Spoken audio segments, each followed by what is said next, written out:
2 bedroom, all gender, all gender. It's like, what is this? Where I have to go? You ask me some stupid like that, go yourself. Don't dehumanize me up here. I can post whatever I want. These are 8 examples of professional athletes destroying woke reporters, starting with MMA fighter Sean Strickland, who got into an extremely heated argument with a Canadian reporter, because instead of asking questions about the actual sport, the reporter started by asking questions about the LGBTQ community and comments Sean made about it in the past. We've got a pretty supportive gay and lesbian community in this city. I did want to ask you about something you wrote a couple of years ago. You said, if I had a gay son, I would think I'd... Oh, look, another. I'm saying to you, the swamp, you guys, the swamp. You become a champion, you become a star, and someone says... Let me ask you something. Are you gay? Have you had the chance to interact with a more diverse Are you? crowd of- Let me know. Are you gay? Could I get an answer? Well, no, I'm asking. This is a part of. Are you a gay man? I'm an ally of the community. Okay. If you had a son, then he was like, you had a son, he was gay, you'd be like, oh man, you don't want a grandkid? No problem with it.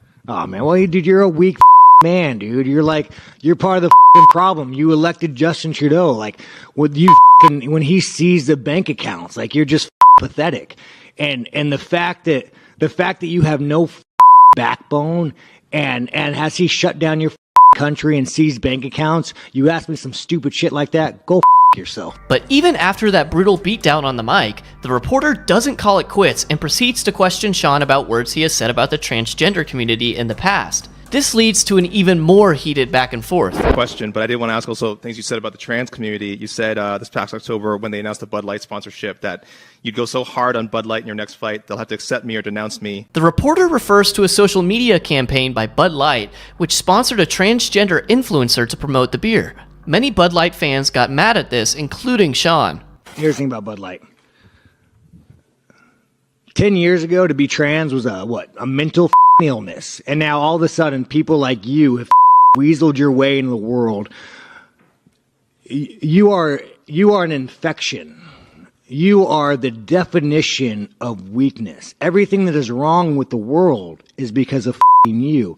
And the best thing is the world's not buying it. The world's not buying your bullshit you're peddling.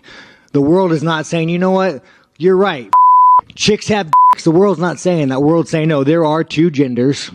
I don't want my kids being taught about, who they could school. I don't want my kids being taught about, their sexual preference. Sean absolutely batters the reporter, blaming him for the world's problems, but it doesn't just stop there. You want to look at the enemy to our world?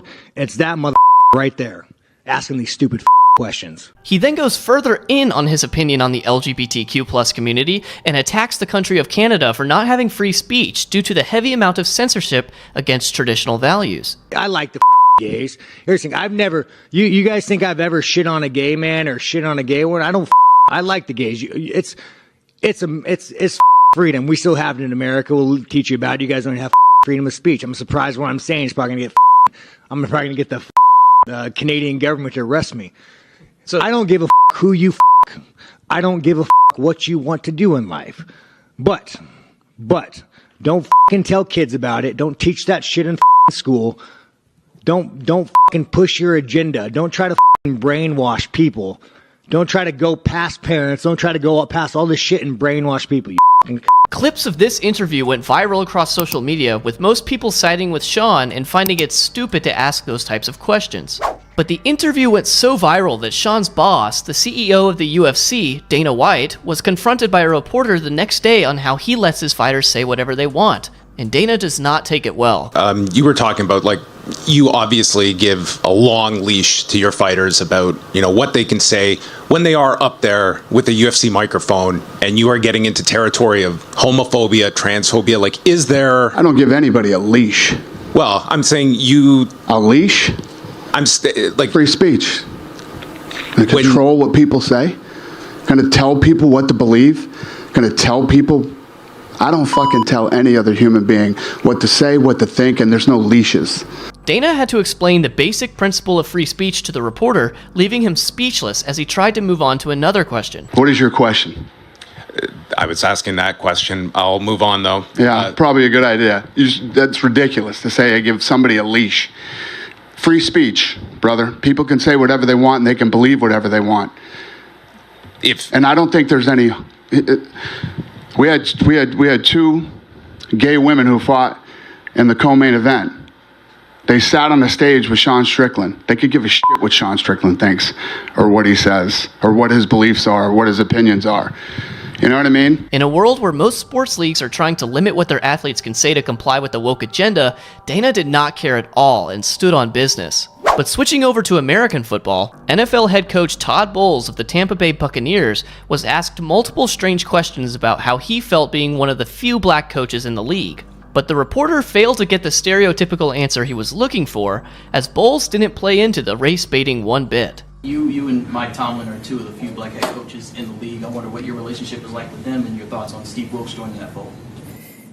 I have a very good relationship with Tomlin.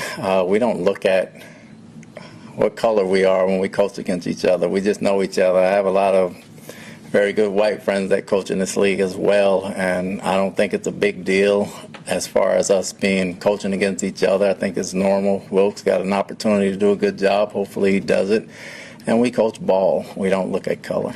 Yup. That reporter just asked the coach if he and two other black coaches were friends solely because they are both black. And even after Bowles shut down the question, the next reporter doubled down on it. But you also understand that representation matters too, right? And that when young aspiring coaches or even football players, they see you guys, they see someone that looks like them, maybe grew up like them, that has to mean something.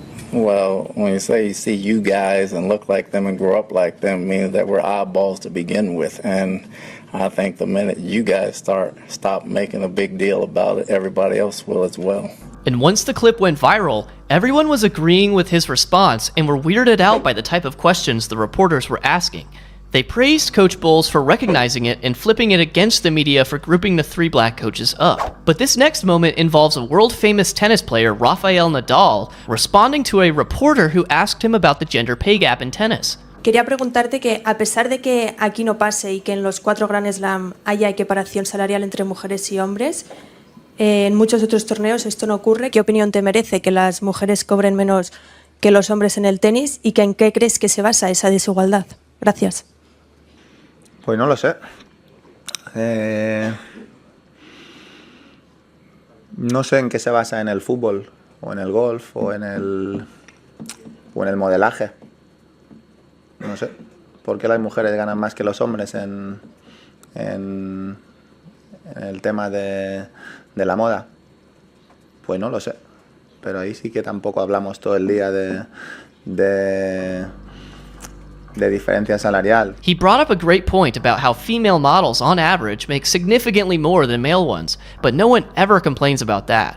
He then talks about how the media cares more about popular headlines than the actual answer and likes to twist his words. Entiendo tu pregunta, pero es que llegamos a un momento dado que estamos haciendo todo el rato preguntas capciosas, preguntas que estamos buscando todo el rato la polémica, ¿no? Y os interesa más un titular que pueda vender que lo que yo digo, pues no te voy a contestar más sobre este tema, porque creo que contesto habitualmente de manera coherente y correcta, y a veces se tergiversan las palabras que yo digo, y evidentemente tengo madre, tengo hermana y son de las personas que más quiero en este mundo. O sea que ¿qué más quiero yo que los hombres y las mujeres seamos exactamente igual y tengamos todos los mismos derechos, ¿no? A quien gane más, quien gane menos, que no por ser hombre o por ser mujer se gane más o se gane menos. Se tiene que ganar más o se tiene que ganar menos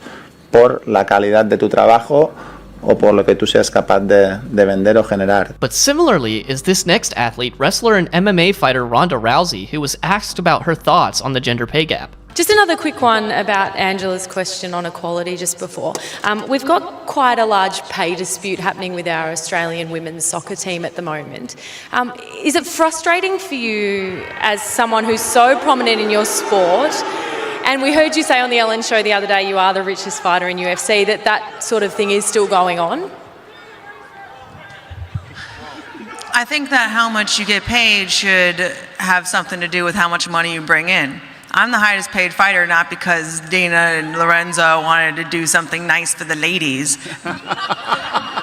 They do it because I bring in the highest numbers. They do it because I make them the most money. And I think that the money that they make should be proportionate to the money that they bring in. That was a great answer and reinforced the key point that these sports leagues are businesses, and if you make them money, they will pay you. But that wasn't the only time she shut down a woke question, as during another interview, she was asked if she thinks female superheroes are over-sexualized, a belief that has been popularized by Hollywood.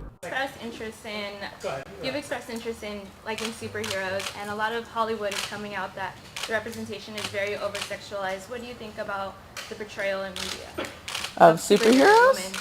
Superhero women? Yeah. I mean, the guys have like 16 packs. I mean, it's very much like an over-idealized idea of what, a human being should be. And so, I think that the male superheroes are overly masculinized, and the women are overly feminized, and I think that's just part of like the whole superhero universe, really. Her answers to the question showed how exaggeration is a part of what it means to be a superhero, and how it isn't specific to any gender despite what Hollywood wants you to think. But next is NBA superstar Kyrie Irving, who was questioned by the media for posting about a movie that allegedly had offensive topics in it. So then do you, I guess, understand or not understand those that might imply that work had anti-Semitic leanings in it? I only ask this because the tweet is still up there, so We're in 2022. It's on Amazon, a public platform. Whether you want to go watch it or not is up to you. There's things being posted every day. I am no different than the next human being, so don't treat me any different. But less than a minute later, he was asked about the movie again, and this time he was sick of it. To follow up on the promotion of the movie and the book. Can you please stop calling it a promotion? What am I promoting? Put it out on your platform. But I'm promoting it?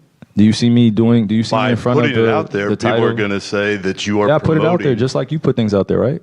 Yeah, but it's not. You put things out there for a living, right? Right, but my stuff is not so let's move on. Filled let's with move on. Anti-Semitic Let's stuff. move on. Don't dehumanize me up here. I'm not doing that. Another You're human free being. to post I can post whatever I want. So say that and shut it down and move on to the next question. But Kyrie, you have to understand that by I don't have to understand anything from you. It's not me. Nothing. By It's no people that you're making up, bro. Move on. But by posting move what on. you Next did, question. Anybody Do you guys have any more questions? and they're going to say, you guys have any more does he have questions? Because this is going to be a clip. beliefs? This is going to be a clip that he's going to marvel at. Is this any more questions? But you're not answering the question. Oh, this is another answering your question. Oh my God, let's make another Instagram clip so we could be famous again.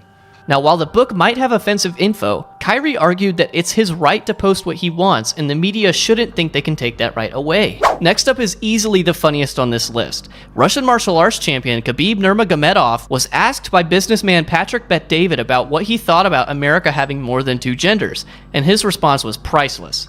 A very technical question for you. I know you're a math guy, and this one may be a tough question for you. If you're uncomfortable answering this one, I'm totally okay with that.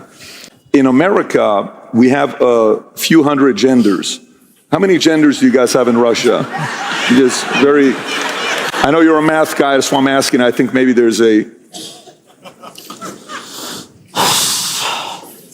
Like,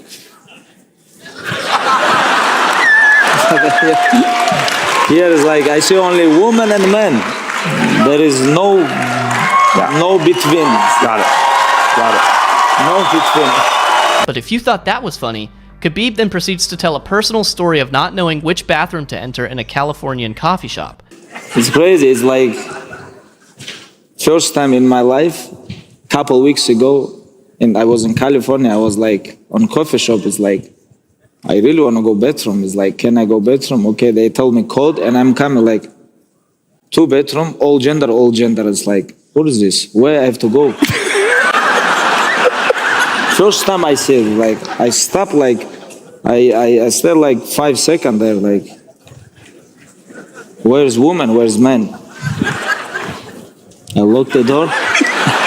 Anybody inside? It's like, okay. It's like, I don't know, but I grew up in very traditional place, with very traditional family. I'm very happy with this.